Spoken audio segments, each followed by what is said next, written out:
Looking to transform your family game nights? At Perfectly Picked Games, we specialize in family games that bring everyone closer. Our games aren't just fun. Kids and teens will learn how to take turns, develop basic strategy skills, and understand the thrill of winning and grace of losing. With our exclusive gift of games, you can give months of gaming excitement to your family. Choose a 3-month or 6-month gift, and we'll deliver hand-picked family games to your doorstep every month. And here's the best part. Right now, you can use the promo code GOLDENMOJO and receive 20% off your selected plan. Don't miss out on this exclusive offer. Use promo code GOLDENMOJO and save 20% today at Perfectly Picked Games.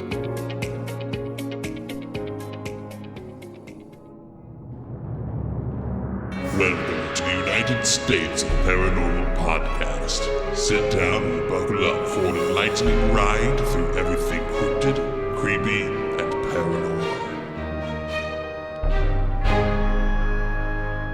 Hello, all of my paranormal freaks out there. It is I, Golden J, hanging out with the Rocker Chick and J-Dub. And we are the United States of Paranormal. Joining us today, Boozy Bros Paranormal. We are super excited to get a chance to sit down and talk with you guys. How you guys doing? Awesome. Doing great, living the dream. Day to day. Living the dream. That seems to be a going thing. I forget what my outtake of that was today. Wake up sobbing or wake up sweating. I can't remember. Living the dream, wake up sweating. Yeah, there you go. Well, we're so glad you guys are here today with us. We want to get to know you.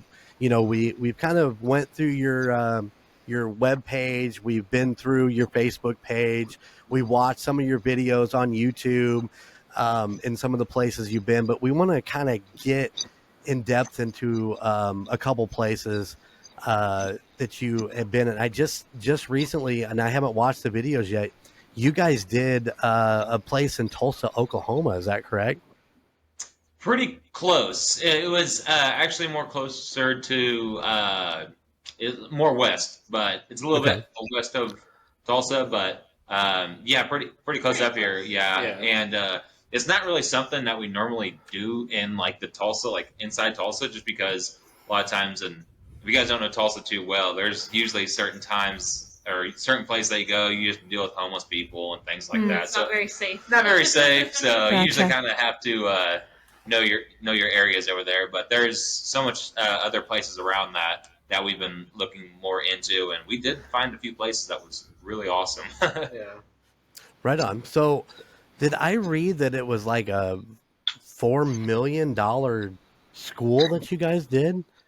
Oh yeah, that was mine. Yeah. Oh yeah, that was with him. Yes. Okay. Yeah. So with our team, every now and then Adam and Pandora can't tag along, so I just went and I investigated an abandoned school that was in close to Tulsa. But that school, it just burned down. It actually originally the superintendent was caught just kind of embezzling money and doing all kinds of stuff. And she was the highest paid in the district, like higher paid than any other states. Like it was just an absurd story. But that school ended up shutting down, and then it just periodically keeps burning down. Little sections just burn down throughout time. And I thought it was so fascinating, and I wanted to experiment and see, because a lot of times we've had these conversations that possibly ghosts might reside in places that are abandoned or just don't have a lot of human activity. It's just kind of a random belief that a lot of people have, but I wanted to experiment for myself and see if that was even a possibility. So I went there, and it ended up not really being that haunted. I got no activity. It was so creepy, the little amount of activity I actually got there. Oh, Makes sense. That does. Yeah. Well, so what made you guys get into doing this? And now, was it something from your childhood, or was it like one of those deals that it just kind of piqued your interest, like with us, with me and the Rocker Chick? We were interested in doing this, and that's how we got started. Was it something that you guys had grown up in, or is it just a peak? Yeah, well, for Panda, she can tell her story pretty well because it's kind of fascinating how she got into it in the way of. Yeah, I've always been obsessed with the paranormal, like since I was little, and it wasn't that I had many experiences. I had a couple here and there, but whenever I was in fourth grade, I always say that my biggest accomplishment in life was that in fourth grade, my librarian told me that I had already checked out all of the books that they had in the school library about the paranormal. Like I was that into it, and I grew up watching Ghost Hunters. Amy Bruni really inspired me to become a ghost hunter in the field because she was like one of the first women that really made it in the field, and so it was really inspiring to watch her growing up, and I've just been in it ever since, and I dragged Adam into it, and then we met Pablo, so it's all been a crazy snowball of stuff. And like for me, like I was never as a kid really like into investigating ghosts or doing the things that you would watch on TV, like Ghost Adventures and things like that. Like I always saw that and I was like, wow, oh my god, like why are these guys do this? Like that's intense, that's scary. And then I had my own childhood, things that happened to me, and that's kind of what I would say sparked my interest in it. And because once I got that, like I guess I would say fear of like a ghost, like movies like Paranormal Activity and things like that, like having these encounters with the paranormal, I would be opening my on my phone in the middle of the night, like 3 a.m, just looking up ghost stuff all the time. And then the more that you looked into it, you're like, it kind of you start realizing, wow, there's a lot more to this than just it being a what I thought at the time was a myth. I truly believe it now. And so I was like, wow, if this this is really true. And with it started really honestly. It started from my first investigation. And from there, it was like I'm all in. So she kind of dragged him into it. Yeah. I made him go to Missouri State Penitentiary with me, and ever since then we've just been obsessed. Yeah. I went in there with a flashlight. I was like, oh shoot, why not? And started looking around, and like certain things happened. I was like, and then from there, that's when I really focused down, locked down, and really realized this stuff was pretty cool. Heck yeah. And for me, it's just my childhood. I have always been kind of enveloped in it. I avoided it probably most of my life. I tried to avoid it, and it just keeps bringing me back in. So here I am, Yep. It's amazing how it keeps dragging you back, isn't it? Yeah. It's like it seeks you out, right? Right. Yeah, it's exactly it. It's like before you know it, they're talking you back. Oh, well, I know you're kind of into this thing. Would you want to go do this or so on and so forth? So, and then as the further I got into my stuff too, I think maybe this could be something that you could think about too. It hit me the other day. I was like, as a kid, I was like, no one ever died in my house. Nothing ever like bad happened in my area. So like, why did I have these experiences as a kid? I always wondered if it was like maybe like family members from the past that I never met that was trying to something like that, trying to communicate. And that's why I realized I was like learning about residual, and I was like, what the heck is that? I had no idea. And I was like, that makes a lot of sense once I got into it. So right. Yep. So did you want to ask about the Sally house? Yeah. They were telling me that you've been to the Sally house. Did you have any experiences there? Well, we had some, and they were pretty intense, but maybe not as much as others did, I would say.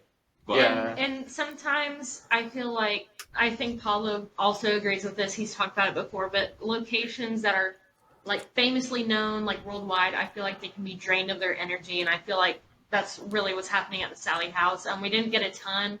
What we did get, it was really cool, but I also think sometimes hauntings can be overhyped. So Definitely. I think the Sally house might be one of those. I don't want to say that like too much, but and I don't want to discredit other people's experiences because their experiences are their own, and sometimes a house just isn't as active for us. Right. Yeah. I've been twice to the Sally house, and even in the Pandagram, like instigating whatever might be there. I've tried everything I could to make something react to me, but I never was able to. It definitely wasn't the most haunted place I've ever been to, like it's been said to be. That's just my experience when I went there. It definitely wasn't the most, active or anything like that. We all slept pretty soundly that night, like on the living room floor. We all slept pretty close quarters for sure. I think honestly, like when you go into that house, you hear all the stories about it, you hear like people talking about it, and so you have like your senses are just going hype like crazy. So you're just anything that happens, you're just, oh, what was that? And then that's when you start backtracking and debunking yourself, and you're like, I'm not sure. But there was a few certain things that happened. We were like, I'm not sure what that was. So that's a good question. What is your most experienced place that you've been to as far as the paranormal? Oh, hands down for me in Pandora, Missouri State Penitentiary. That Hands place is crazy. I want to go back to that. I love that place. That place stays with you once you leave, and maybe not the spiritual world or like that, but it's always on your mind. You can't, after the experience that you have there, you just. It's almost like I feel it calling me back. Like, yeah. It's like such an obsession for me that I have to go back and experience what I experienced the first 2 times that we went. Yeah. We need to go there as a team. They went before we teamed up, so I haven't been able to go. I've been wanting to go so bad. But for me, it's the Grudge House in Japan. When I went there, it was crazy. We actually ended up just like leaving because we were so scared. So that was interesting. Yeah, you didn't see the little black-haired girl running around or anything, right? No. Oh, dude, I would have been booking out of there. Oh, shit, If my I saw pants. that in real life, I'd quit. I know. Oh, yeah. Yeah. I'm not athletic, but you see me bear crawling out of there like a professional, dude. I'm out of there. Yeah. So how do you guys go about getting into these places? So it depends on what kind of place it is. A lot of these places just have like places like spots online where you can rent them out and just pay money. Otherwise, you would access look up tax records because it's public information, just real estate tax records, see who owns it, see if you can maybe track down and find out who owns that location, reach out to them. Even contacting cities, Yeah. contacting federal sites, like you have to do all that you can to enter a location. Yeah. We Gotcha. got permission from the state of Oklahoma to do an investigation at Collings Castle, which is a random castle that some rich guy had in Oklahoma that's supposedly haunted. But we went through a lot of channels to do stuff like that, so it's just a lot of prep work. A lot of work. We're basically I'm sure. And sometimes just being lucky enough to have the relations to certain people who can get you into these places. There's some places that won't allow any public, don't allow anybody there and like that. But sometimes people are like, hey, I got a good friend that can allow you in there, and they're lucky enough to give us a chance to go in there, which we've only had that happen to us once or twice, but it means a lot. it means a lot, and they don't realize how much just going to that place for whatever amount of hours we're there has a huge effect on what we capture and what we Right. what happens, I would say. So tell me how the team up came about. That's a great one. This is a great one for Papa. So I had so much work. We're growing. We're on a bunch of platforms. Just a bunch of people started coming to us and watching our videos, and our audience was growing really fast, and I needed some help. So I noticed Adam and Pandora, they had a page called Paranormal Wasteland where they were just super positive, super supportive in the paranormal community. Just I could tell they were just really good people, and I was like, I want that. I want that in my circle, and I want to bring that on board. And I thought, I was thinking it would bring a lot of value to Boozy Bros, and it did, and it's been extremely amazing. Since I got these guys, we went from 800 subscribers to 16 something on one platform, and all the other ones we got almost 6,000 except for Instagram. But it's we're growing fast, and it's amazing to have these guys. So I'm glad I DM'd them, and I'm glad they said yes. Yeah, and it was a shock to us to get that because we did it just as a personal hobby. In our off time, we have so much going on in our life that this is our together hobby is going to find historical places and investigating as well too. But we just love history in general and seeing old, just historical, monuments and buildings and things like that, especially Western and Native American things. We love that stuff. And once Panda told me about it, she was like, "Hey, a team called Boozy Bros reached out and they wanted us to join, and it was Pablo." And so we're like, shoot, why not? Let's shoot at it. And I was not the person to actually chase and to try to. I don't have any social media for this. I don't have any social media at all. I don't do any of that. And so once we joined, and you can ask Pablo a little bit about this too, is when we first met and sat down, we talked about ghost stuff and like that. But I wasn't just like, hey, what's your biggest like paranormal investigation? I was like, hey man, want a beer? Like, you know, we kind of broke it down, and I just started talking about personal life stuff, and we pretty much became friends first, and then we went on from there. Yeah. It's, like, I think the best way to go about it too. Yeah, especially we get excited to go on investigation. We do talk about it a little bit, but really the most part is that we kind of goof off until we investigate, and then once we start investigating, that's when everything really gets serious. And I guess that's what really is a blast about being able to be a part of Boozy Bros, is that like you get the excitement and the funness of being able to travel and just be with your friends and things like that. And then also investigate some... The adrenaline. The adrenaline, like, it just never stops. And then, now, we have this whole attitude the entire night until the next morning. And then we're all just like, The drive home is always the worst. Oh, yeah. And then you're going home with, like, a paranormal hangover, and you're just like, why? Diego and Paulo, we passed out in the back seat. Panda's over there just like, please get me home now. And I'm like, I'm doing my best. So how does that work for you guys? I'm assuming, and obviously it's an assumption that you guys all have regular day jobs, and how do you work out your schedules with work to be able to go do these things? Is it one of those deals where like we're only going to get in there on a Saturday and then we're coming back on Sunday, or is it longer trips?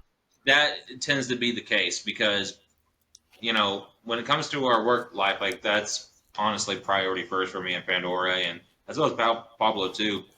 But so we have to schedule things like that to where it's like, okay, we're going somewhere on a Saturday, we need to be back by Sunday night to be able to go to work on Monday.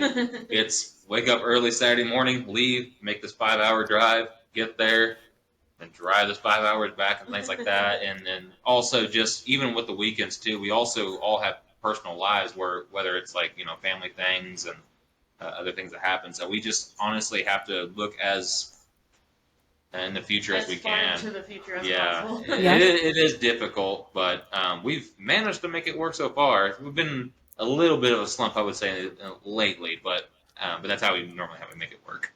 Right on. Yeah. I know. Sometimes I'm sitting there, I'm like, I got this going on this weekend. I got this going on, family. Yeah, we have a 2-year-old, so sometimes we have to work around 2-year-old things. Oh, yeah. Hey. We totally understand that. Yeah. Being in bands with kids for all those years, and you're trying to make sure that you got the gig, but yet you've still got somebody to watch the kids or whatever the case may be. Yeah, we totally understand that. Oh, yeah. What do you got for me, J-Dub? I want to take you back to your very first investigation. Where was it, and what were your encounters? What evidence did you get, if you got any, if you didn't? So me and Adam's first investigation, my first investigation was really at the Crescent Hotel. I was like 13 years old, still obsessed with paranormal like I've always been. 13? You were 13? Yeah. Wow. And, and that was like so fun, but like so scary. I got my shirt tugged multiple times, and I think it was like the little girl they said that fell off like the stairs or whatever. And me and my sister, we actually got locked out of our bathroom somehow.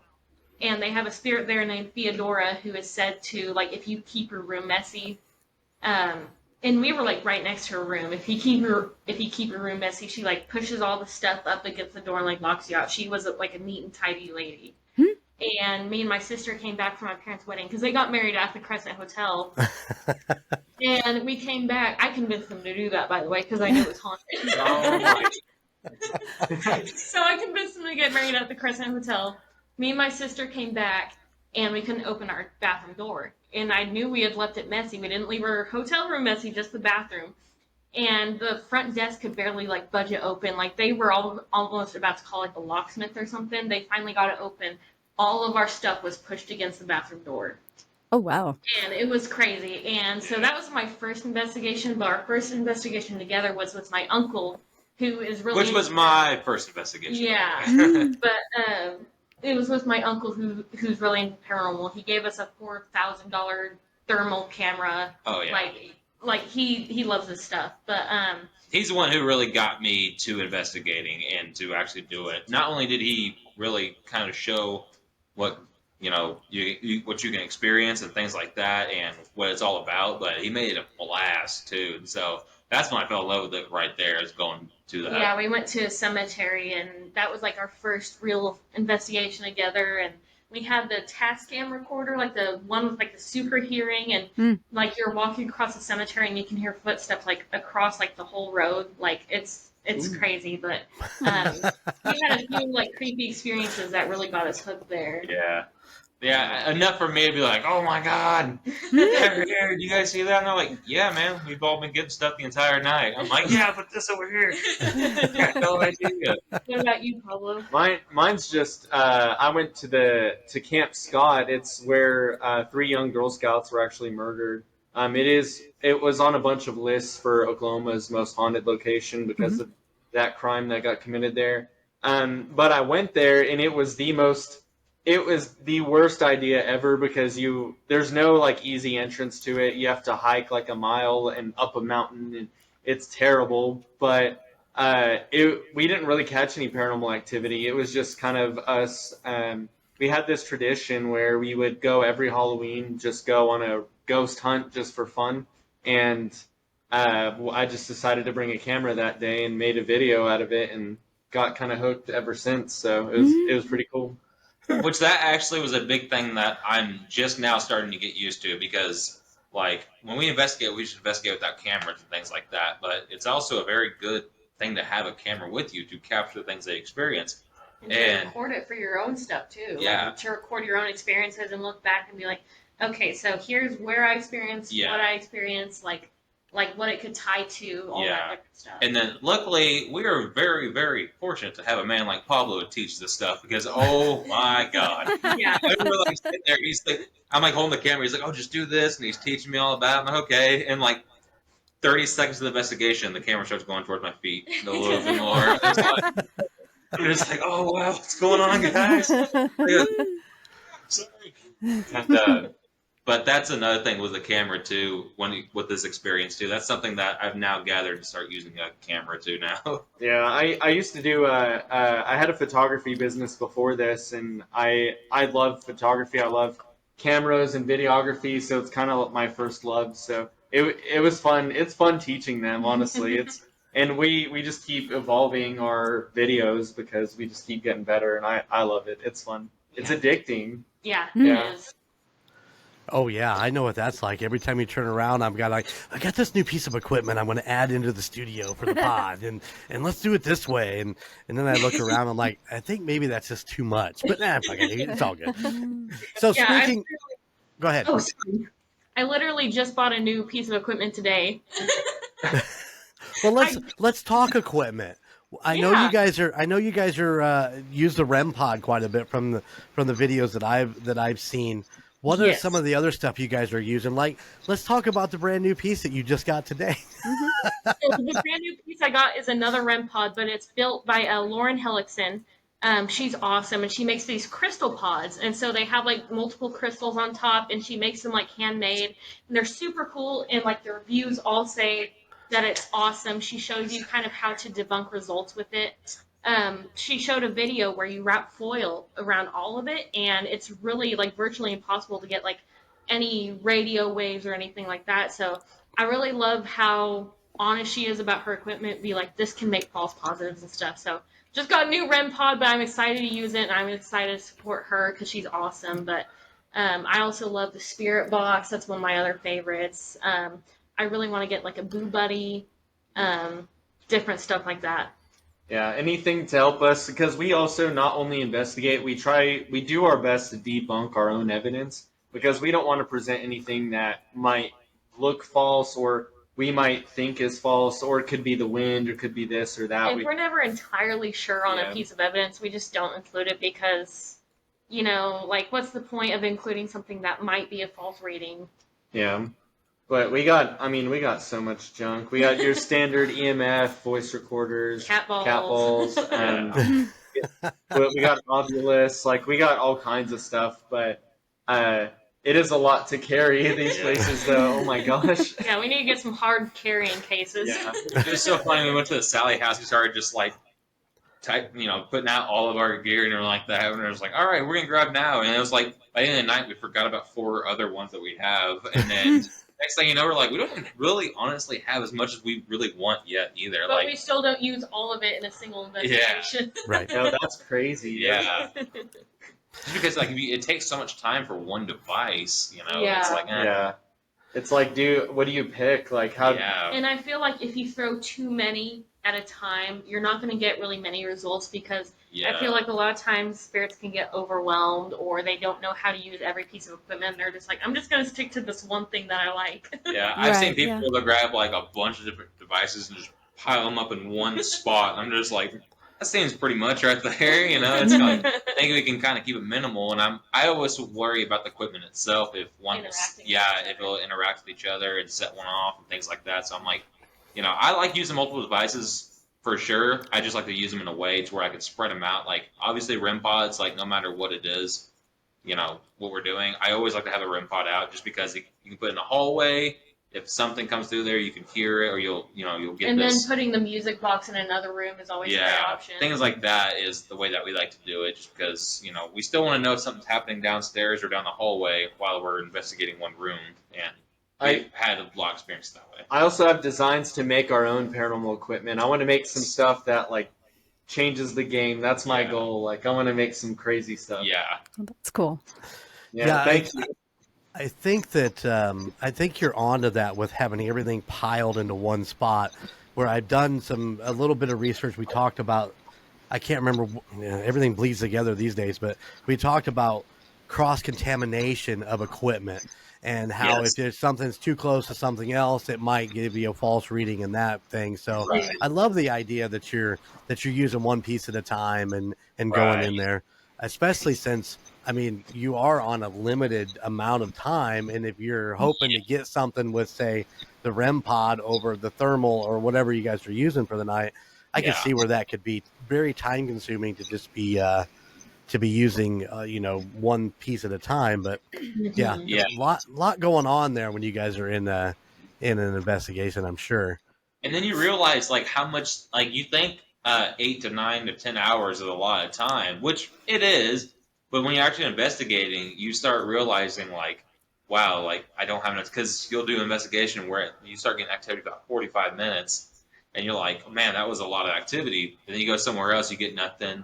Okay, go somewhere else and use a different, piece of equipment that you have and things like that. And then by the end of the night, you're like, shoot, I wish I had one more hour. Like, I need one more hour. What is your time limit in an area if you're not getting anything? Do you guys do 15 an hour? I mean, what is your kind of your whole idea? Honestly, we've actually done this quite a bit, and we actually go based. It can be time too, kind of depends, but a lot of times just how we feel in the room or intuition. What we feel, because there's sometimes we won't get anything on our devices. We're like, we feel a heavy energy in here. And we did that with one of our investigations, and we stayed long enough. We actually started catching stuff with our equipment and started getting some interactions and questions answered and things like that. So there's been some times that we'll go in a room and like we have a good feeling when we go in there, and we're in there for about 30 minutes, and we're like, anybody else feeling anything? It's like we're like, no, this feels dead. So we're like, okay, we end up going to the next room. Yeah, it's mostly intuitive, like ghost hunting. I've heard some people call it that, and it's mainly just going off our instinct thing. Like, this room feels the most haunted. Let's go in it and then see if anything happens. If not, if we feel like something's left or it's just not there, then we'll go to another room and just kind of use our senses to guide us. So absolutely. And sometimes we'll try to change up in the middle of it. There's sometimes like, for example, we'll be in a certain area where it really interacts with me very well, or it'll interact with Pablo very well, and like, each of us very differently. And sometimes we'll like change it up. And it happened at one of the locations we're at like an old abandoned building. The senior center. Yeah. And it was communicating with Pablo like crazy, and then it started communicating with Panda really, really well, and it didn't talk to me all that much when I asked questions. They did for a little bit, but not too much. But mainly Pablo and Pandora is really when it started going off. And I was like, okay. Nice. Have you guys ever been like injured or like Scratched or injured? I've been scratched at Missouri State Penitentiary down in 3D. So 3D is underneath death row. It's actually kind of in like the basement of the building. It's where like the criminally insane were kept, and it was like considered segregation. And I was scratched, like in the recording, like we're talking to what we think was like the entity of the crawler. They have a crawler down there, which is, I don't like that. But, but we were talking, and you can hear me like in the voice recording, you can hear me say, "Ow, my neck hurts," and then a couple minutes later, "Ow, my neck really hurts. Adam, will you check it for me?" And I have a picture of it, and I'll have to send it to y'all, but he lifts down my hoodie, and I had a hoodie and a shirt, and there were no like scratchy tags or anything, and there were two people behind me that saw that I wasn't scratching my neck or anything like that. And he pulls it down, and there's a long red line down my neck, and I was like, Yep. Let's go. And the 10 people that were watching all the things that we were capturing at that moment, including her neck scratch, they all went to their cars and left that about 10 minutes later. And that was enough for me too. I was like, I want to go back down there for some reason. And we ended up going back down there. But one thing that she did mention about being down there was what hallways that I would get 3D? Yeah, 3D. 3D, where that crawler has been seen. That wasn't something that, from what they told us that night, maybe it's some information I'm missing, but that night they said recently there has been a crawler being seen. And that wasn't necessarily the case at Missouri State Penitentiary from the previous years. Crawlers weren't really seen. And that night I started seeing something on the ground. It kept catching my eye, on the corner of my eye, every time I would see something on the ground. I'm like, there's something on the ground. And then later that night, they're like, hey, by the way, there's been, more sightings, more reports and sightings of a crawler being down in 3D. And I was like, huh? And the same time where she got scratched in the neck, previously, about 10 minutes before that, I saw something on the ground when the cat ball was going off, and so did another person that we saw. And so I think anybody that goes to the Missouri State Penitentiary now has a high chance of maybe coming across a crawler. Just for anybody that is interested in going to Missouri State Penitentiary, you may have a chance of seeing And that. as far as injuries, Pablo cut off his finger with the drone. He cut off the tip of his finger with the drone. All my injuries are like equipment related. I haven't been harmed by a spirit, but I was flying the drone. I tried to catch it. Bad idea. Don't do that. But yeah, all my equipment Luckily, I had is. the first aid kit. Yeah. It was so funny because we never thought about bringing an A kit until that day, and so we brung one, and sure enough, we needed it. It was awesome. I'm prone to accidents, but it's self-inflicted. So So I remember watching the camp one where you went to the camp where the 3 girls were murdered. You had some red on your neck. Was that a poison ivy? Yeah. Oh no, we never figured out what that was because like throughout the night it was patchy and it went down all the way my entire neck, and we weren't able to figure out what it was. But at the end of the night, it started fading away, but it was like it lasted a solid day, and like I didn't use it didn't give me bumps or anything like poison ivy normally does or anything. It was just like my neck was super hot. I've never been able to figure that one out, but yeah, I did get something there.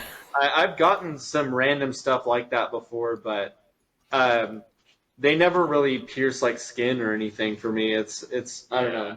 Not yet. Yeah, I have yet to be injured, thank the Lord. But I haven't yet. I've had my shirt tugged by during investigations and things like that. But whether it's investigating in a pretty sketchy area, I've never hurt myself like that yet. But which is surprising because I would think that the first person to hurt themselves out of 3 of us would be me.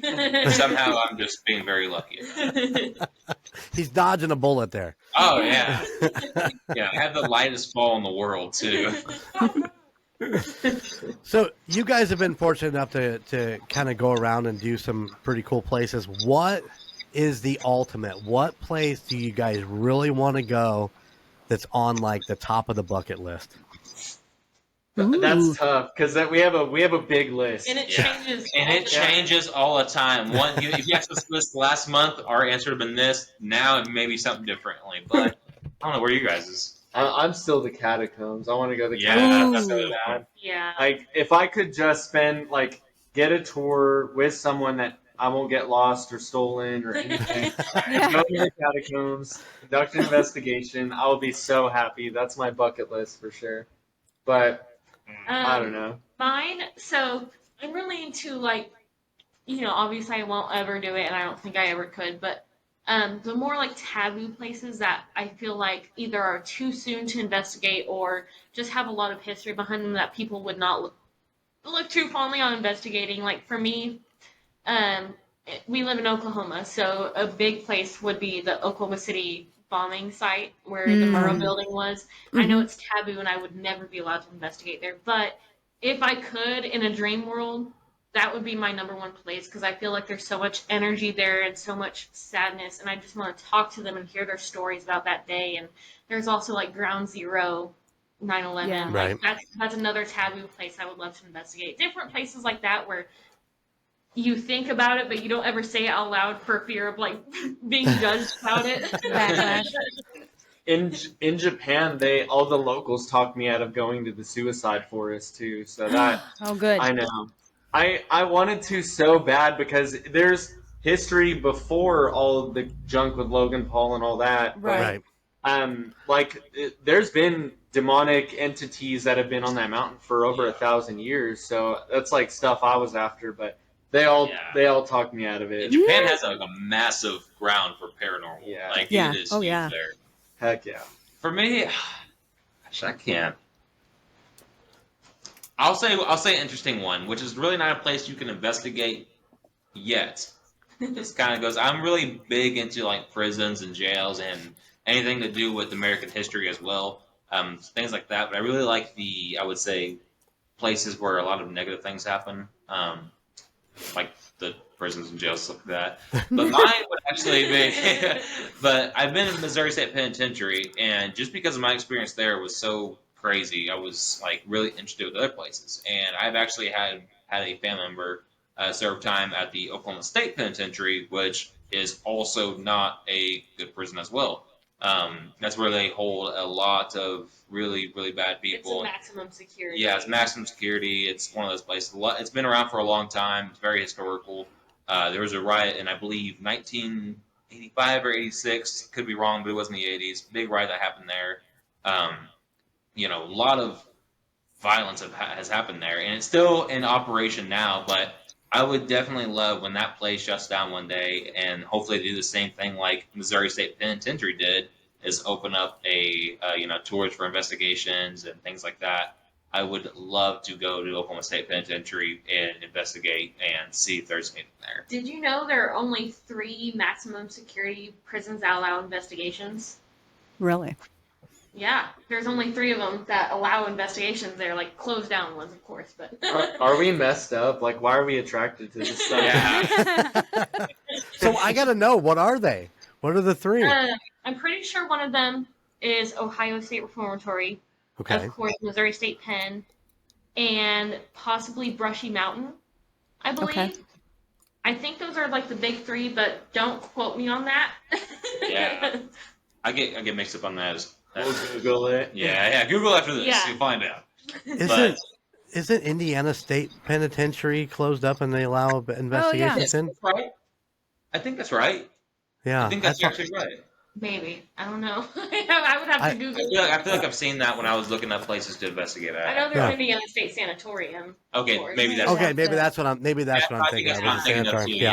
Yeah. And that's I the bet one is. that I really want to investigate too. I would love to go there. I Yeah. know I'm friends with Adam Kimmel, and he's awesome, and it's just seeing like all their stuff over there, and yeah, I would love to go there. Fairfield County Infirmary, Randolph County Asylum. We have all these people like setting up and having locations available for us to like do investigations like that, and friends like that are trying to hook us up, but we just never have time yet. We're trying to get there, but especially when it comes to that distant too. It's like we are all just like, okay, how are we programming? We need this for gas money to get there. Okay, we need this much time off of work. Hotel, food, beer. Beer. Yeah. Yeah. Not beer there at the location, mainly beer before, Or at the hotel. Or at the hotel, Yeah. Boozy Bros for a reason, like we said. Yeah. You gotta have beer money.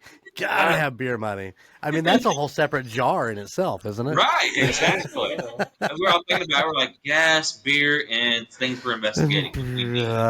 Gas, beer, gas. Batteries is another big one. Oh, Oh yeah. Yep.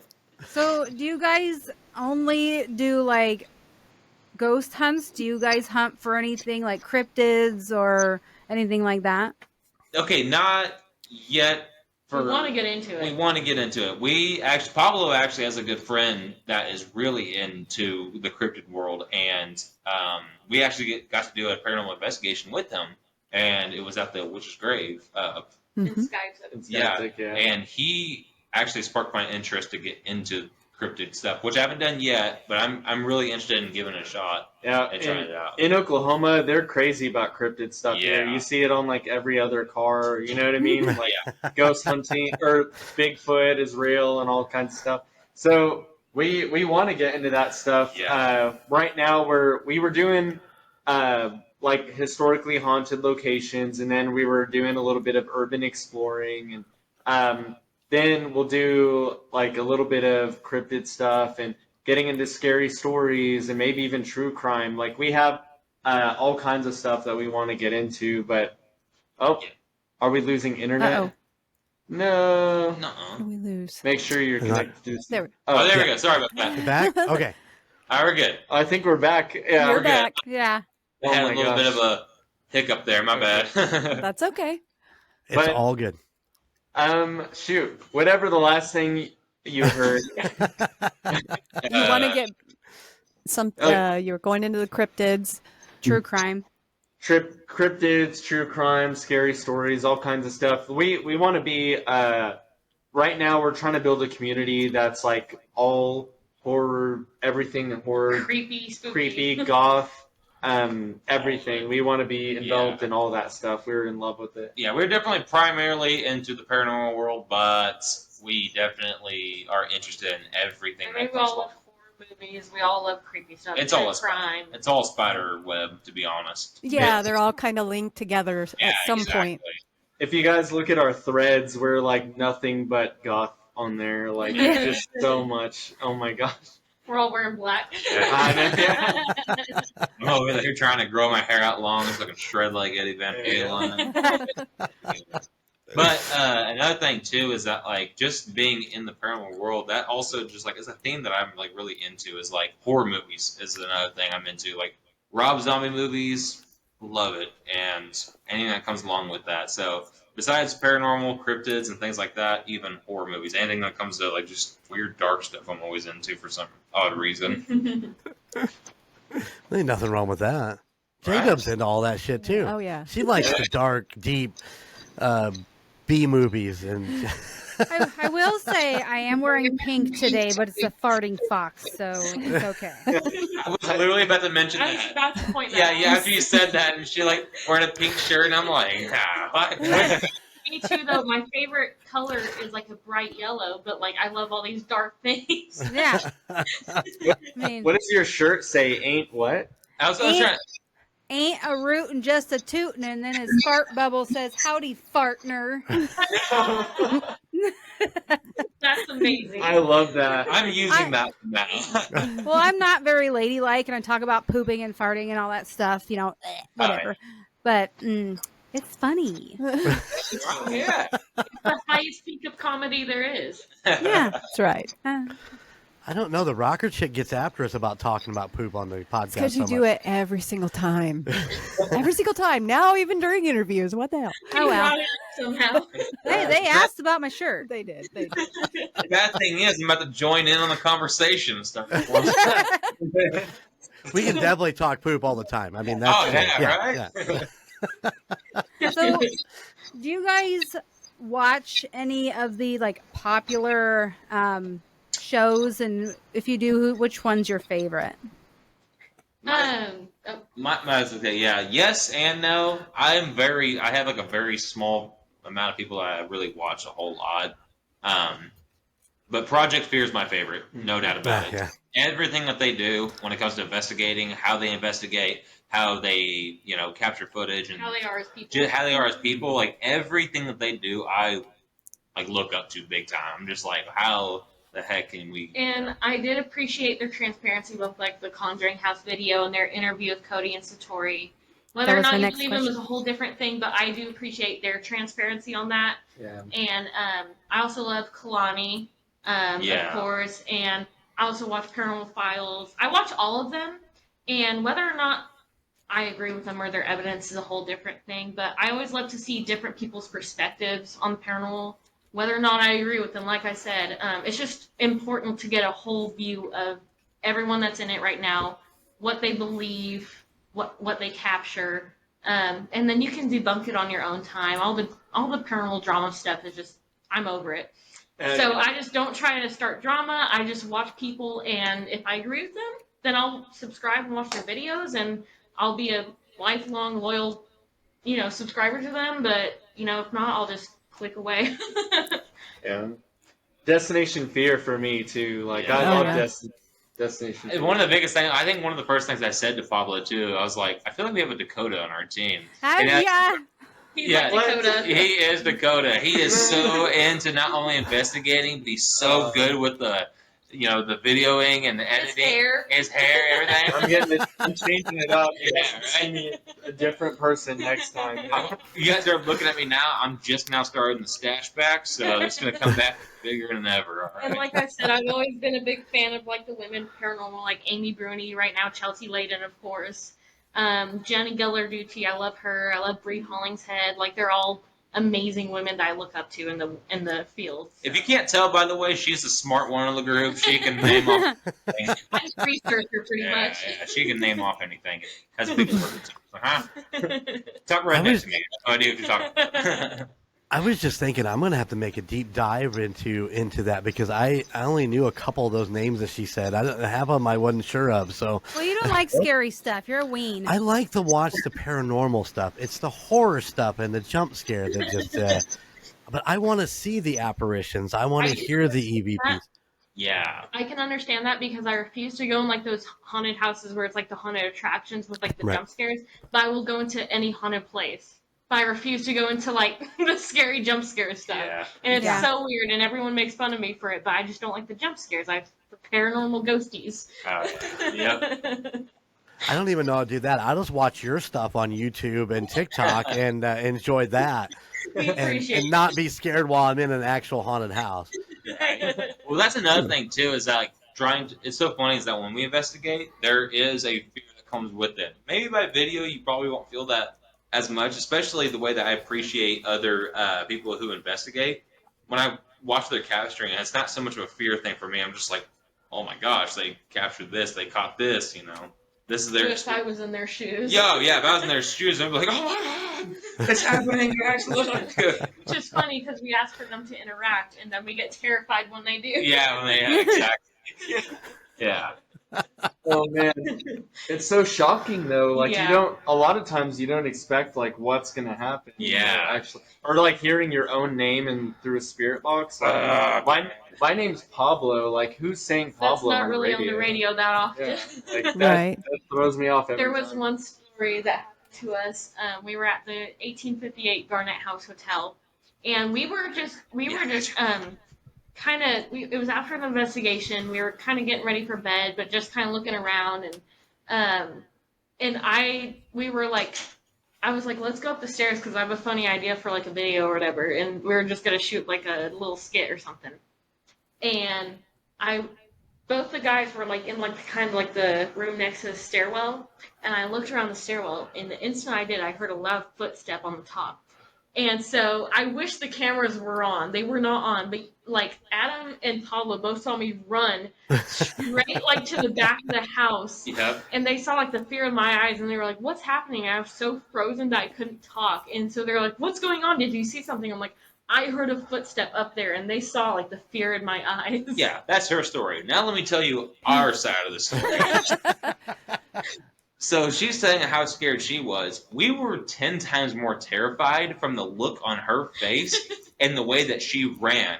Me and Pablo's asses slammed shut. I It don't was run like, very often. oh my god. I don't run like that very often, Yeah. so that was. Pablo's on the camera like, what is it? I'm over there like trying to start punching, And of course, like, after that happened, she's like, I could have swore I saw something up there. And No, I like, heard a footstep. whatever it was, sound like. The only thing I remember out of that was the look on your face, to be honest. I was that petrified because I've never seen her get scared, hardly ever. that was the most terrified I've ever seen her in my entire life. And me and both Pablo were like looking at her like, what was it? And looking at each other like, should we go up there with just this fear in our eyes? And talking about the Garnett house. Yeah, exactly. Yeah. Yep. I don't get scared like that very often, but I wasn't expecting that, which was the scariest part. Was like I was just going up there up the stairwell, and I just heard that and I freaked out. I wasn't in investigation mode. Yeah, and when you were talking about the when we were talking about the names coming through, like any type of device that we have, whether it's the recorder or the spirit box, for some odd reason, my name always gets said through it. Almost always. I don't know why. It's very, very strange. But sometimes I want to take, like, the next time that happens to me, I just kind of want to stop and be like, okay, who is this? I just really try to talk to them on the phone or like that. But obviously, when they say my name, I'm like, why are you saying my name? Leave my name out of your mouth. Just ask me how old you are. Well, let me ask you this. I'll ask this of all the investigators that I've talked to. Do you guys take precautions when you leave a place to cleanse or, something along that lines? And what do you do? Absolutely. For me and Panda, and biggest thing that we learned, this is something that we learned, whether it's very effective or not, it's been working for us, so we've been sticking with it. We usually, before we leave an investigation, we kind of, say a little, prayer-like saying where it's like, you're not allowed to follow us home, you are not. This is your home, you stay here. Yeah, she has better words for it than I do. I'm just like, stay away. We make sure to really firmly set our boundaries, even when we're going in. We in our heads kind of create a boundary between us where we're still able to communicate, but we're like, okay, this is what we are not okay with, and that is you following us home or you harming us. And whenever we leave, we set the same intention. I believe intention and manifestation is really important when it comes to that. Whether or not you believe in mediumship and abilities and stuff like that, you still have to set your boundary and put that out into the universe. Like, look, this is not going to happen to me today. And we also have sage. We have some crystals that Paulo's mom gave to us that really help us. She gave us a little bag to hang around the mirrors of our car to kind of protect us on the drive home. Yeah, trust me, the last thing you want on a drive home from a haunted place is to get in a car wreck or anything bad happening. Right. And so the sage thing too, and I really truly believe it because me and Panda have actually came home from investigations and we have forgotten to do these things, and we started actually experiencing things in the house, and intense enough to where we opened up all the windows and we light the sage and start go around all the corners of every single room. Yep, and just repeat whatever Pandora says. I always say only good energies are allowed here because saging is not about expelling all energy from your house. It's just expelling bad energy and letting good energy in, because spirits can be beneficial and energy can be beneficial if they are made of light and positivity. And we want that in our house. We don't want no energy. We just want good energy. So we say any spirits that are not of the highest good are not allowed in our home. You must exit through this window. Force your way out. Which I highly recommend for any new investigators to come along, or obviously the experienced people already know this, but to take that stuff seriously, because it is definitely something you don't want to take to your home. And even if you don't believe it, it doesn't hurt anything if you do it, right? Right. And that's one thing when it comes to that, though, when it comes to saging the house. The good thing that she does it, because if I was doing it, I'm like, stay on out of here. Get on out. And then all the windows closed, and they're whenever you keep the windows closed, they can kind of stir up and get a little bit feisty inside. So you have to have the windows out to let them get that escape route, I guess. You got to open it up. Let them out. Let them out. Yeah. I think that's one of my, and I've discussed it on the pod many, many times. It's one of my biggest fears, and why, they haven't really drugged me out for an investigation yet, but J-Tub gives a rolling of the eyes, is because I don't want to bring anything home. And we just did a story on Bobby Mackey's not too long ago, and the people that, in some of the videos and documentaries of it talked about how bad it was with Bobby Mackey's and with bringing things home from there. But the crystal bag. I think that sounds amazing. I love that your mom got you guys all these bags for the car. That's awesome. I love that shit. She really cares about us. I love her. Yeah, I'm even wearing like a grounding bracelet right now that she gave me. Like, she's way into it. Yep, she's given us multiple bracelets and protections, and she's awesome. That's great. Yeah, I love it. We're always looking for new ways to cleanse, though, because if you guys seen our video where we explored the abandoned senior center, that we got into an encounter with what we believe was a spirit trying to move on, and we only knew to pray to move on. We didn't know if there was any other ways or We're anything. not versed in that stuff, and I was kind of scared to even try. I was like, what if I like just don't set him free, or like what if I don't help him at all? And he's just upset because like we can't do anything to help him. Right. That'd break my heart. Yeah, that would break my heart so much. And I believe that we helped that spirit that was there because there was an energy change after that. There was. Big time. And whenever we said that prayer, and I was the one to lead the prayer, like in the video, you can see my eyes start tearing up, and I'm stone cold, okay? I don't get emotional like that. I don't cry about nothing. Yeah, I was looking at her. I was like, "Are you okay?" I just got so emotional. Like I just felt tears coming to my eyes. And as soon as that happened, our envoy device went off, and it said no, but I think that it was due to like an EMF energy kind of passing through, and I feel like it also passed through me and set that device off at the same time. And after that, it was just like empty, like there was like nothing there. Yeah, it was a super cool experience, but it was emotional for me, and I've never felt that before. And that it was so funny about that too is that it was interacting with Pablo, from what I remember, quite a bit, or Pandora, and one of you two. It was both at the same time, and it was really odd. So when we did that prayer, like there was a different energy presence in the room, and I was like, man, like that was pretty intense. It was actually pretty emotional, especially after what happened to Pandora. Yeah, I still haven't been able to understand why I got so emotional because I just don't. I can be in like a place with like the most like horrifying history, and I feel empathy and I feel sympathy and I feel like, oh my gosh, like awful things happen here, but I don't cry. I don't get emotional about it. I just kind of take it in. But that was different. Did you guys catch that? Did you guys see that? What? So Adam and Pablo drank their beer at the exact same time. They both went up.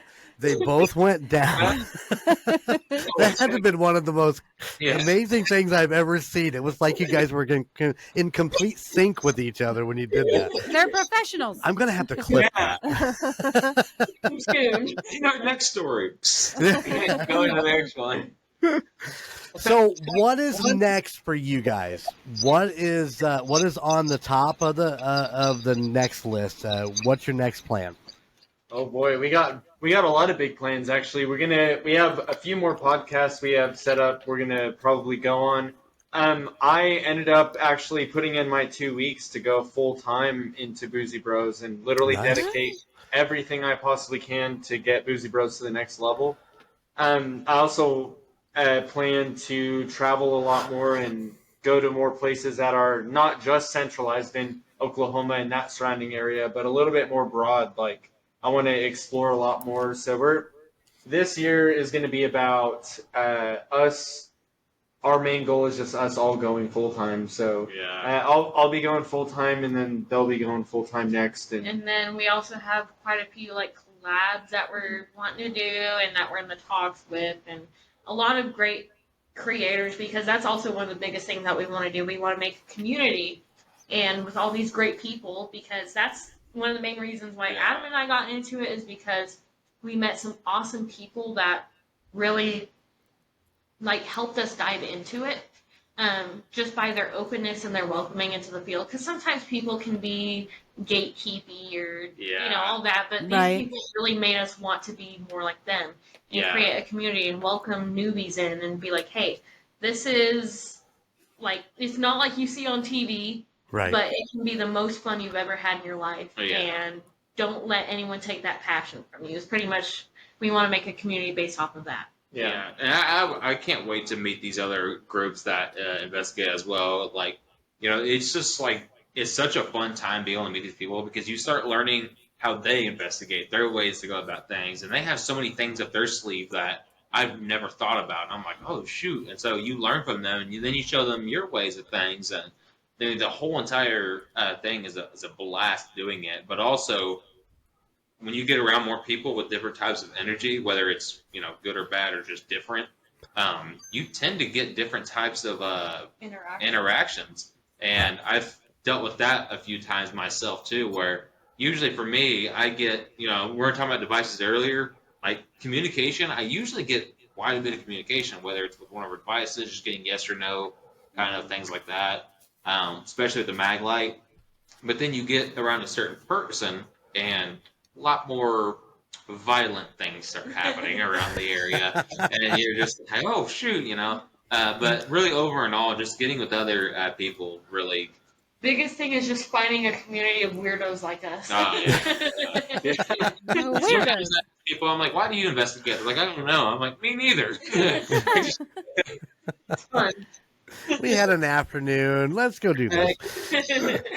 Yeah, I think you hit on it. The energy of some people and what they attract is different in each group. Absolutely, and I know that me and Bobbi here have been to haunted places and never had anything happen. Not that we were investigating; we were just staying there or being in that area. And my original co-host Alicia, I believe that everything was attracted to her. I don't care. I mean, it just seemed like if she went somewhere, something weird was happening, or so on and so forth. And the same thing with J-Dub. She seems to kind of have that pull. She gets to see things that both me and the rocker chick don't get to catch on to. So, like little old ladies looking at her in the bathroom, which I still don't understand that. But it's almost like when you take a friend out to like an investigation, like we've done some with one of our friends before too. And, like, not really much really happens. And then, like, you go out on investigation next week, and they call all this stuff, and they're just like, yeah, whatever. They go on investigation with you next week, and I'm like, oh, my God, they just, that connection and type of experiences that you get with different people.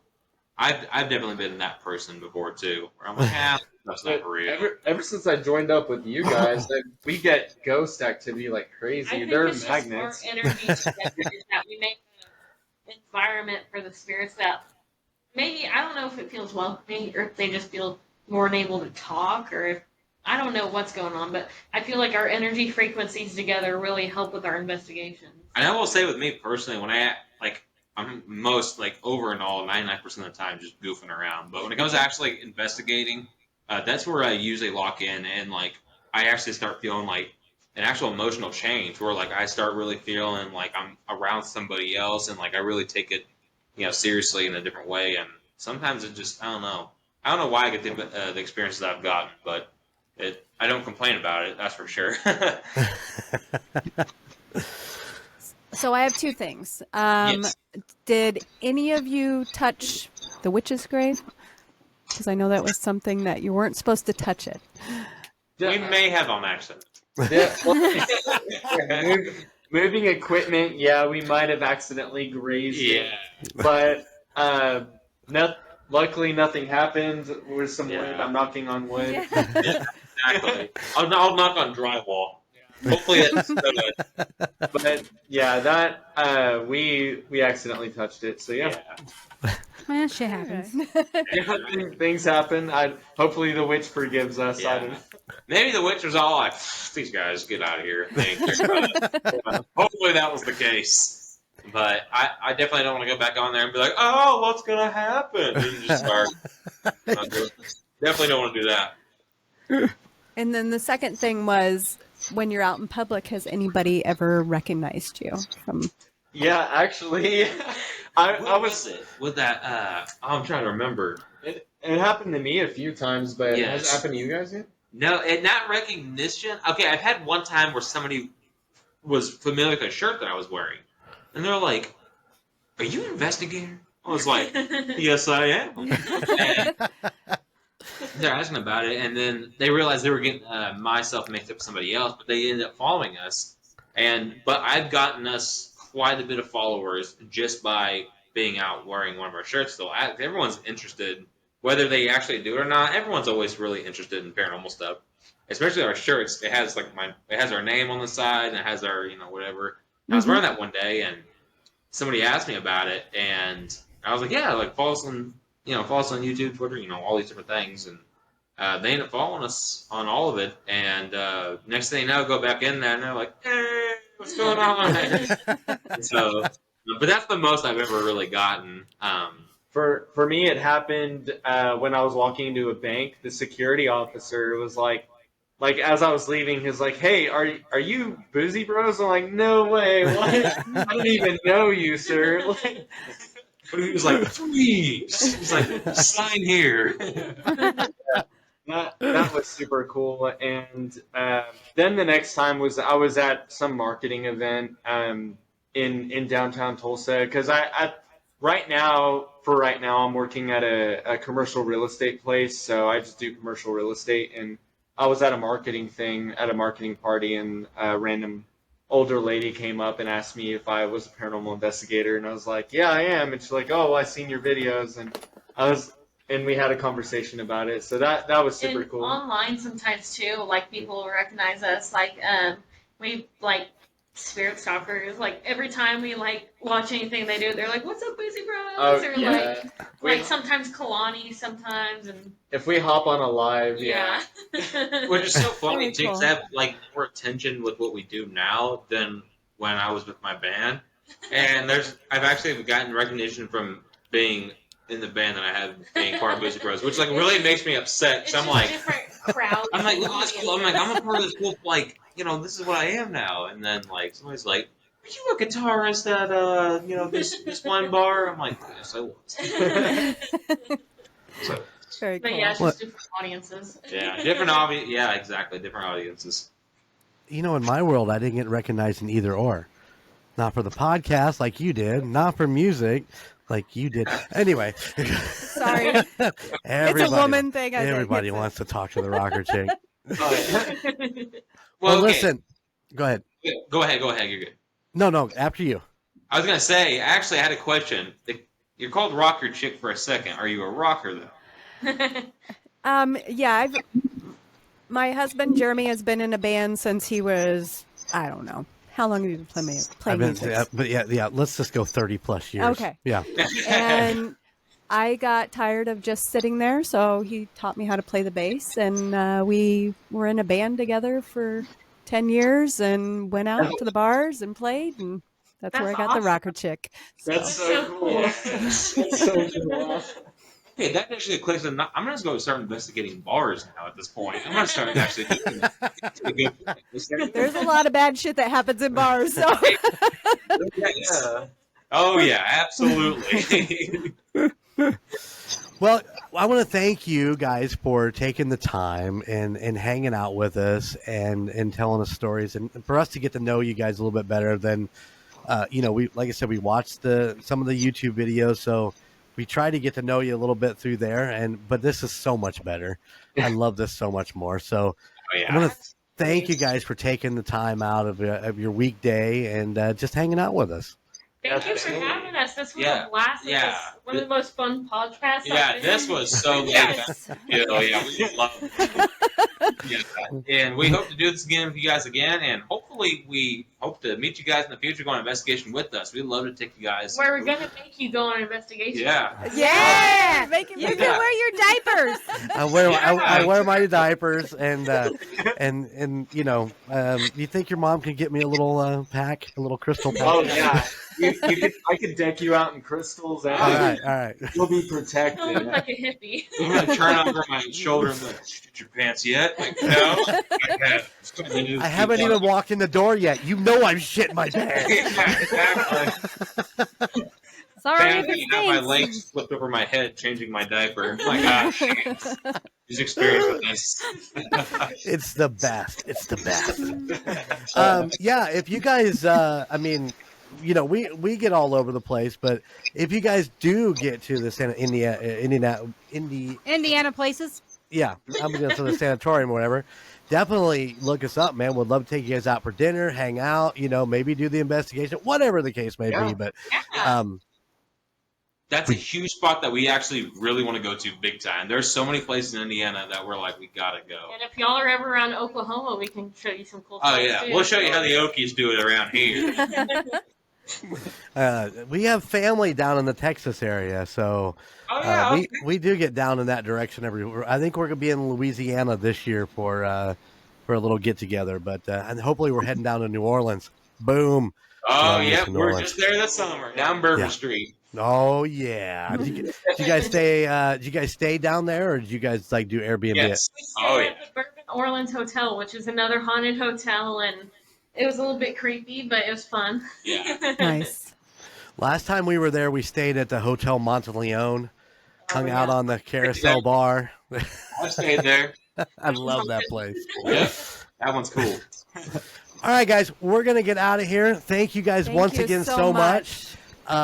Thank all of our listeners out there. You know the drill. If you want to talk to us or you have questions or whatever, you can also go check out. Hit me with your guys' website.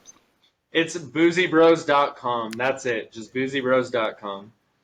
Or you can also find them on Facebook. I know because I was just on their Facebook. And where else? You guys are on Instagram and TikTok. We're on everything. Instagram, TikTok, X. We're on Twitter. X, Twitter. We're on Threads. We're on everything. We're on Rumble even. I mean, we're everywhere. Yeah, just look up Boozy Bros, guys, and find us on whatever platform that you choose to follow us on. All of our links are on our website as well. Yeah, boozybros.com/links. It'll take you right there. Yeah, there you go. All right. Well, we're going to get out of here. Thank you guys again. Thank you. You know, Thank you guys. You guys were awesome. We had a blast. That was awesome. All right. Well, keep it spooky, and we'll see you on the other side. Bye. Bye.